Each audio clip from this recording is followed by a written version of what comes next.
Marie කියුරි 1867 November 7 වන දින පෝලන්තයේ වෝසෝ නුවරදී උපත ලැබුවා. ඇය ලෝක ඉතිහාසයේ නොබෙල් ත්‍යාගය දෙවතාවක් දිනාගත් ප්‍රථම පුද්ගලයා සහ එකම කාන්තාව වෙනවා. කුඩා කල සිටම ඉගෙනීමේ දක්ෂ වූ මාරි එකල පෝලන්තයේ කාන්තාවන්ට උසස් අධ්‍යාපනය තහනම් කර තිබූ බැවින් දැඩි දුෂ්කරතා මැද්දේ ඉගෙනුම ලැබුවා. පසුව ඇය පැරිස් විශ්වවිද්‍යාලයට ඇතුළත් වුණා. 1895 ප්‍රංශ ජාතික විද්‍යාඥයෙකු වූ පියුරි කියුරි සමග ඇය විවාහයටපත් වුණා. ඔවුන් දෙදෙනා එක්ක විකිරණශීලීතාවය පිළිබඳ පුරෝගාමී පරීක්ෂණ රැසක් සිදු කළා. විකිරණශීලීතාවය ලොවට හඳුන්වා දුන්නේද ඇයයි.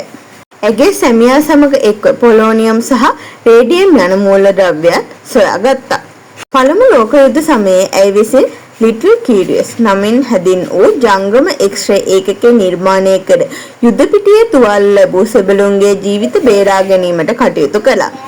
1934 ජූලි 4 වන දින ඇය මෙලොව හැර ගියා.